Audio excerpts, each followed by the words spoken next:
Hi everyone, thanks for joining me. Welcome to plot number 1. And I've got to finish that Hügelkultur bed.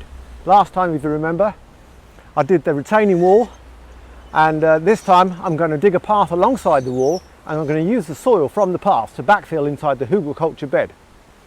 I'm going to put loads of logs inside, rotten logs, and then top it up with soil from that pathway. So I've filled a bit of the bottom of the retaining wall bed with thickish tree trunks, logs, whatever you want to call them, half rotten.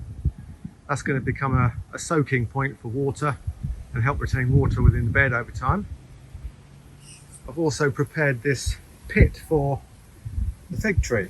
I've got bricks down the front. I've lined the sides and the bottom with concrete. We'll see. Not sure if that's going to keep the fig tree roots from spreading, but it looks nice anyway on the front. I'm going to take this lump of soil out and backfill into there and there. About a quarter full, I would say.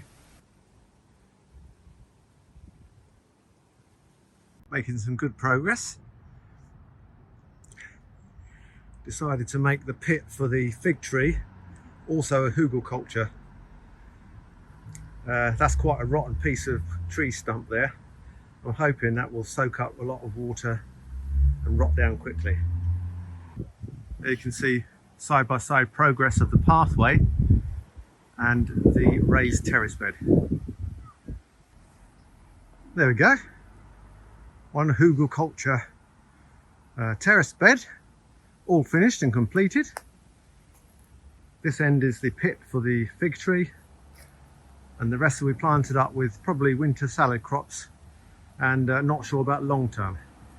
I've got to add some compost, some organic material that I've made at home to the top of that bed. But other than that, digging out that pathway, metre wide, right next to the retaining wall, has worked a treat. And I've got extra growing space. Thanks for watching, guys. See you again soon.